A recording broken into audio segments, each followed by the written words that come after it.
എല്ലാവർക്കും നമസ്കാരം. Welcome to super notes. Degree പ്രിലിംസിന്റെ ഒന്നാം ഘട്ടം മെയ് 2 കഴിഞ്ഞു. മെയ് 16 രണ്ടാം ഘട്ടം നടക്കാൻ പോവുകയാണ്. അടുത്ത ജൂൺ 6 മൂന്നാം ഘട്ടം നടക്കാൻ പോകുന്നു.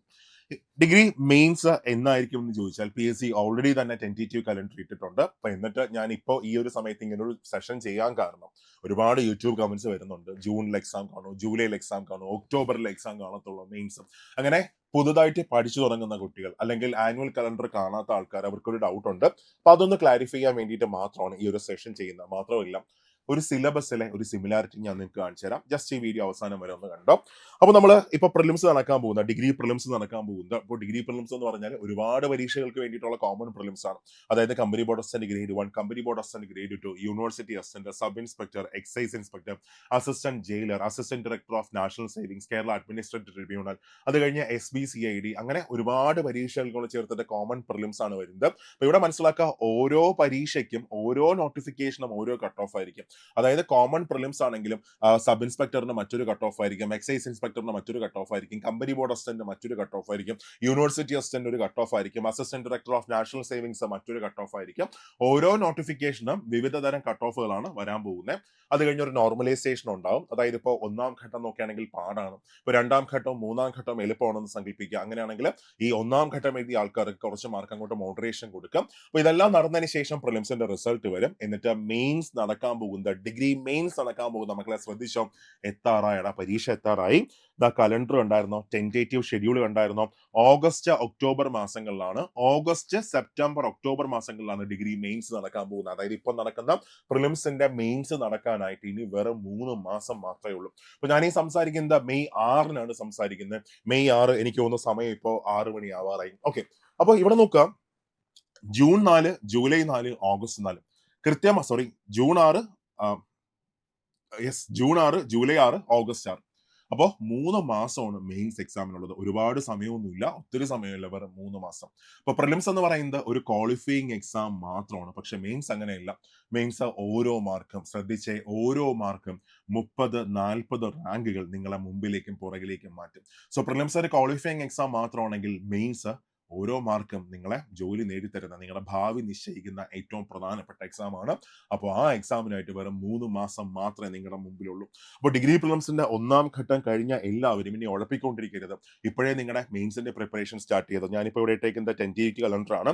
അതിൽ ഒരു കാര്യം നിങ്ങൾ ശ്രദ്ധിച്ചായിരുന്നു, ഈ പ്രിലിംസ് നടക്കാൻ പോകുന്നത് PSC പറഞ്ഞേക്കുന്നത് ഇങ്ങനെയാണ്, മെയ് ജൂൺ ജൂലൈ മാസങ്ങളിലാണ് പ്രിലിംസ് നടക്കാൻ പോകുന്നത്. PSC പറഞ്ഞ ആദ്യത്തെ മാസം തന്നെ, മെയ് മാസം തന്നെ ഡിഗ്രി പ്രിലിംസിന്റെ 2 ഘട്ടങ്ങൾ കഴിഞ്ഞു, അല്ലെങ്കിൽ രണ്ടാമത്തെ ഘട്ടം നടക്കാൻ പോകുന്നു. ജൂൺ 6 മൂന്നാമത്തെ ഘട്ടം നടക്കാൻ പോകുന്നു. അതായത് കൃത്യമായിട്ടും ആദ്യ മാസങ്ങളിൽ തന്നെ PSC എക്സാം കണ്ടക്ട് ചെയ്യുന്നുണ്ട്. ഇപ്പോൾ ഈ വർഷത്തെ ടെന്റേറ്റീവ് കലണ്ടർ ഫുള്ള് നോക്കുകയാണെങ്കിൽ അതേ ആ ഒരു പാറ്റേൺ ആണ് PSC ഫോളോ ചെയ്യുന്നത്. ഇപ്പൊ നമ്മൾ പറയുമ്പോൾ ഉദാഹരണം പറഞ്ഞാൽ ജനുവരി, ഫെബ്രുവരി, മാർച്ച് ഇന്ന എക്സാം കാണും. അതിൽ ജനുവരി തന്നെ PSC അതിനകത്ത് കണ്ടക്ട് ചെയ്യും. ഓക്കെ, ഇവിടെ നോക്കാം, മെയിൻസ് നടക്കാൻ പോകുന്നത് ഓഗസ്റ്റ്, സെപ്റ്റംബർ, ഒക്ടോബർ മാസങ്ങളാണ്. അപ്പോൾ ഓഗസ്റ്റ് മാസം തന്നെ ശ്രദ്ധിച്ചേടാ, ഓഗസ്റ്റ് മാസം തന്നെ നമുക്ക് എക്സാം പ്രതീക്ഷിക്കാം. ഓഗസ്റ്റ് മാസം. ഓക്കെ, ഇനി അത് കഴിഞ്ഞ് നമ്മൾ മെയിൻസിന്റെ സിലബസിലേക്ക് പോകുമ്പോൾ ഇവിടെ ഇപ്പോൾ പുതിയ സിലബസ് PSC തന്നിട്ടില്ല. ഇപ്പൊ 2022 company board assistant syllabus PSC already നേരത്തെ തന്നിട്ടുണ്ട്. യൂണിവേഴ്സിറ്റി അസിസ്റ്റന്റ് മെയിൻസിന്റെ സിലബസ് നേരത്തെ തന്നെ തന്നിട്ടുണ്ട്. അപ്പോൾ സിലബസിൽ വലിയ മാറ്റം ഉണ്ടാകുന്നു എന്ന് ചോദിച്ചാൽ PSC ഇതുവരെ തരാത്തത് കൊണ്ട് തന്നെ നമുക്ക് പഴയ സിലബസ് ഫോളോ ചെയ്യാനേ പറ്റത്തുള്ളൂ. അതിനകത്ത് അത്യാവശ്യം എല്ലാം ഉണ്ട്. അഥവാ എന്തെങ്കിലും മാറ്റം വന്നാൽ പുതിയ ടോപ്പിക്കിൽ ആഡ് ഓൺ മാത്രമേ ആവത്തുള്ളൂ, അല്ലാതെ എൻറ്റയർലി ഡിഫറെന്റ് ആയിട്ട് ഒരു സിലബസ് വരാനുള്ള സാധ്യത ഭയങ്കര കുറവായിരിക്കും. ഓക്കെ, ഇവിടെ ശ്രദ്ധിക്കുക, ഞാനിവിടെ ഫസ്റ്റ് ഇട്ടേക്കുന്ന ശ്രദ്ധിച്ചായിരുന്നു, ഞാനിവിടെ ആദ്യം ഇട്ടേക്കുന്നത് യൂണിവേഴ്സിറ്റി അസിസ്റ്റന്റ് മെയിൻസിന്റെ സിലബസ് ആണ്. അത് കഴിഞ്ഞ് രണ്ടാമത് ഇട്ടേക്കുന്നത് കമ്പനി ബോർഡ് അസിസ്റ്റന്റ് മെയിൻസിന്റെ സിലബസ് ആണ്. ഇപ്പൊ ഇവിടെ ടോപ്പിക്കൽ നോക്കി, ഇവിടെ ടോപ്പിക്കൽ എങ്ങനെയാ വരുന്നത്? ഇപ്പൊ ഫസ്റ്റ് ആദ്യം ഞാൻ ഇവിടെ ഇരിക്കുന്നത് യൂണിവേഴ്സിറ്റി അസിസ്റ്റന്റ് ആണ്, രണ്ടാമത്തേക്കുന്നത് കമ്പനി ബോർഡ് അസിസ്റ്റന്റ് ആണ്. അപ്പൊ നോക്കി, ഇവിടെ university assistant history 5 mark, company board assistant history 5 mark. അത് കഴിഞ്ഞ് university assistant geography 5 mark, then company board assistant geography 5 mark. University assistant economics 5 mark ഉണ്ട്, then company board assistant economics 5 mark ഉണ്ട്. Then polity വന്നിട്ട് university assistant 5 mark ഉണ്ട്, company board assistant 5 mark ഉണ്ട്. അത് കഴിഞ്ഞ് ഇവിടെ മാറുന്നുണ്ട്, സോ ഞാൻ മറ്റൊരു കളറിൽ മാർക്ക് ചെയ്യാം. കേരള ഗവേണൻസ് വന്നിട്ട് യൂണിവേഴ്സിറ്റി അസിസ്റ്റന്റ് 5 മാർക്കാണ് കേരള കേരള ഗവർണൻസ് ഉള്ളത്. പക്ഷേ കമ്പനി ബോർഡ് ഓഫ് സ്റ്റഡിനകത്ത് 10 മാർക്ക് കിടപ്പുണ്ട്. മാർക്ക് ഡിസ്ട്രിബ്യൂഷൻ കൂടുതലാണ്, സിലബസ് സെയിം ആണ്, പക്ഷേ മാർക്ക് ഡിസ്ട്രിബ്യൂഷൻ വ്യത്യാസമാണ്. അത് കഴിഞ്ഞാൽ life science and public health ആണെങ്കിൽ യൂണിവേഴ്സിറ്റി അസിസ്റ്റന്റ് 3 മാർക്കാണ്, പക്ഷേ കമ്പനി ബോർഡ് അസിസ്റ്റന്റ് 6 മാർക്കാണ്. മാർക്ക് ഡിസ്ട്രിബ്യൂഷൻ വ്യത്യാസമാണ്. അതിനുശേഷം ഫിസിക്സ് നോക്കുമ്പോൾ ഫിസിക്സ് 3 മാർക്ക്, കെമിസ്ട്രി 3 മാർക്ക്, ഇവിടെയും physics 3 mark, chemistry 3 mark. Arts sports literature 5 mark, ഇപ്പുറത്തും university assistant arts sports literature 5 mark തന്നെയാണ്. അത് കഴിഞ്ഞ basics of computer IT 3 mark, ഇവിടെയും 3 മാർക്ക്. ദെൻ നോക്കാം ഈ കമ്പനി ബോർഡ് അസിസ്റ്റന്റ് ഇമ്പോർട്ടന്റ് ആക്ടുകൾ എന്ന് പറഞ്ഞ് ഒരു 5 മാർക്കിന്റെ ഒരു സ്പെഷ്യൽ ടോപ്പിക് ഇവിടെ കിടപ്പുണ്ട്. യെസ്, ഇതിന് മാത്രം വേണ്ടിയിട്ടുള്ള എൻറ്റയർലി ഡിഫറെന്റ് ആയ ഒരു സാധനം. അതേസമയം യൂണിവേഴ്സിറ്റി അസിസ്റ്റന്റ് വരുന്നത് അവിടെ മാത്രമുള്ള മാറ്റം ശ്രദ്ധിക്കാം. അവിടെ മാത്രമുള്ള മാറ്റം യൂണിവേഴ്സിറ്റി അസിസ്റ്റന്റ് 13 മാർക്കിന് എഡ്യൂക്കേഷൻ പോളിസി, അതായത് ഇമ്പോർട്ടന്റ് ആക്ട്സ്, എഡ്യൂക്കേഷൻ പോളിസി, പിന്നെ ആക്ട് ആൻഡ് കമ്മീഷൻ എക്സെട്ര, ഇവിടെ ഒരു ചെറിയ മാറ്റം വരുന്നുണ്ട്. 13 മാർക്കും അവിടെ 5 മാർക്കും. ആ മാറ്റം മാത്രമേ സിലബസിനകത്തുള്ളൂ. അതായത് എൻറ്റയർലി നോക്കുകയാണെങ്കിലും ഏതാണ്ട് ഒരേ സിലബസ് തന്നെയാണ്, ചെറിയ ചെറിയ ഭാഗങ്ങൾ മാത്രമേ മാറുന്നുള്ളൂ. ഓക്കെ, അത് കഴിഞ്ഞ് ഇവിടെ കറണ്ട് അഫയേഴ്സ് 15 മാർക്കാണ് ഇവിടെ കറണ്ട് അഫയേഴ്സ് വരുന്നത്. University assistant current affairs 15 mark വരുന്നു. ദെൻ ഇവിടെ 15 മാർക്ക് വരുന്നു. കമ്പനി ബോർഡ് അസിസ്റ്റന്റ് 15 മാർക്കാണ്, സെയിം സാധനം. അത് കഴിഞ്ഞ് maths 10 mark, English 10 mark, Malayalam 10 mark. ഇവിടെയും അതുപോലെ maths 10 mark, English 10 mark, Malayalam 10 mark. Okay, അപ്പോൾ ഒരു സ്ഥലത്ത് 13 മാർക്കിന്റെ ഒരു സ്പെഷ്യൽ ടോപ്പിക്കും മറ്റൊരു സ്ഥലത്ത് 5 മാർക്കിന്റെ സ്പെഷ്യൽ ടോപ്പിക്കും പിന്നെ മാർക്ക് ഡിസ്ട്രിബ്യൂഷനിലെ വ്യത്യാസവും, ഈ മാറ്റങ്ങൾ മാത്രമേ ആ സിലബസിനകത്തുള്ളൂ. അപ്പോൾ ഒരേ സിലബസ് ആണ്, ചെറിയ ചെറിയ മാറ്റങ്ങൾ മാത്രമേ ഉള്ളൂ. എന്റെ ക്വസ്റ്റ്യൻ ഇതാണ്, ഒന്ന് ശ്രമിച്ചാലും 2 എക്സാമിനും ഒന്നിച്ച് നമുക്ക് പഠിക്കാൻ പറ്റും. നിങ്ങൾ റെഡിയാണോ? പഠിച്ചു തുടങ്ങാവും. ഓക്കെ, അപ്പോൾ താമസിക്കേണ്ട, 3 മാസങ്ങൾ മാത്രമേ നിങ്ങളുടെ മുമ്പിലുള്ളൂ. നന്നായിട്ട് നിങ്ങൾ നിങ്ങളുടെ പ്രിപ്പറേഷൻ സ്റ്റാർട്ട് ചെയ്തു. ഇനി നിങ്ങൾക്ക് വളരെ സിസ്റ്റമാറ്റിക് ഉള്ള ഒരു പ്രിപ്പറേഷൻ നിങ്ങൾക്ക് വേണം, ഒരു കട്ടയ്ക്ക് ഒരു സപ്പോർട്ട് വേണം. അങ്ങനെയാണെങ്കിൽ സൂപ്പർ നോട്ട്സിന്റെ ഡിഗ്രി മെയിൻസിന്റെ ബാച്ച് ഈ വരുന്ന 18-ാം തീയതി സ്റ്റാർട്ട് ചെയ്യാം.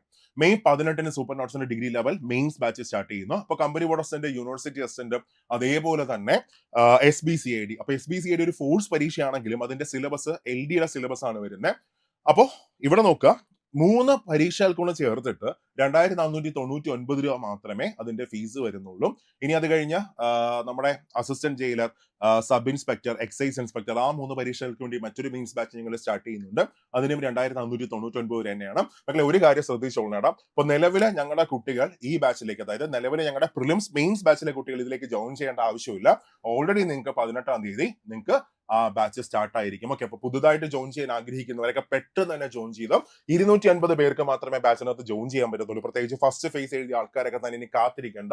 ഇവിടെ നിങ്ങൾക്ക് ഏറ്റവും നല്ല ക്ലാസ്, ഏറ്റവും നല്ല നോട്ട്സ്, നല്ല മെന്റർഷിപ്പ്, കൃത്യമായിട്ട് ഓരോ ആഴ്ചയിലുമുള്ള മെന്റർഷിപ്പ് സെഷൻസ് എല്ലാം നിങ്ങൾക്ക് ഇവിടെ കിട്ടിയിരിക്കും. അപ്പോൾ നന്നായിട്ട് പ്രിപ്പയർ ചെയ്ത് അടുത്ത വർഷം company board assistant, university assistant ഒക്കെ റാങ്ക് ലിസ്റ്റ് വരുമ്പോൾ അവിടെ നിങ്ങൾക്ക് നിങ്ങളുടെ പേര് കാണാൻ പറ്റും. അതായത് ഇപ്പൊ കഴിഞ്ഞ ഡിഗ്രി ലെവൽ എക്സാമിന് സെക്രട്ടറി അസിസ്റ്റന്റ് കേരളത്തിൽ ഏറ്റവും അധികം റിസൾട്ട് ഉള്ളത് സൂപ്പർ നോട്ട്സിനാണ്. അപ്പോൾ ഞങ്ങളുടെ കുട്ടികൾ അവിടെ മിന്നിച്ചായിരുന്നു. അപ്പോൾ ഇനി അടുത്ത് നിങ്ങളുടെ ഊഴമാണ്. ഇപ്പൊ 2027 നിങ്ങളുടെ വർഷമാവട്ടെ. നന്നായിട്ട് പഠിച്ചു തുടങ്ങിക്കും. വെയിറ്റ് ചെയ്യേണ്ട, ഓരോ ദിവസം കഴിയും തോറും ഒരുപാട് പഠിച്ചു തീർക്കാൻ കാണാം. അവിടെ ഞാൻ പറഞ്ഞില്ലേ, പ്രിലിംസ് ഞാൻ എപ്പോഴും പറയുന്ന കാര്യം, പ്രിലിംസ് ഒരു ക്വാളിഫയിങ് എക്സാം മാത്രമാണ്. നമ്മൾ 90 മാർക്ക് കിട്ടിയാലും 80 മാർക്ക് കിട്ടിയാലും 60 മാർക്ക് കിട്ടിയാലും ഒരേ ഒരു ബെനിഫിറ്റ് മാത്രമേ ഉള്ളൂ, ജസ്റ്റ് ക്വാളിഫൈ ആയി പോകും. പക്ഷെ മെയിൻസ് അങ്ങനെയല്ല. ഇവിടെ 0.33 മാർക്കും ഇമ്പോർട്ടന്റ് ആണ്. നന്നായിട്ട് പഠിച്ചു തുടങ്ങിയോ, നമ്മൾ കൂടെയുണ്ട്. അപ്പൊ ബാച്ചിൽ ജോയിൻ ചെയ്യാൻ ആഗ്രഹിക്കുന്ന എല്ലാവരും എത്രയും പെട്ടെന്ന് സൂപ്പർ നോട്ട്സിന്റെ ആപ്പ് ഡൗൺലോഡ് ചെയ്യുക. സൂപ്പർ നോട്ട്സിന്റെ ആപ്പ് ഡൗൺലോഡ് ചെയ്തിട്ട് അതിനകത്ത് നിങ്ങൾക്ക് ഈ ബാച്ച് കാണാൻ പറ്റും. ജോയിൻ ചെയ്തോ, കാത്തിരിക്കേണ്ട, ക്ലാസ്സിൽ കാണാം.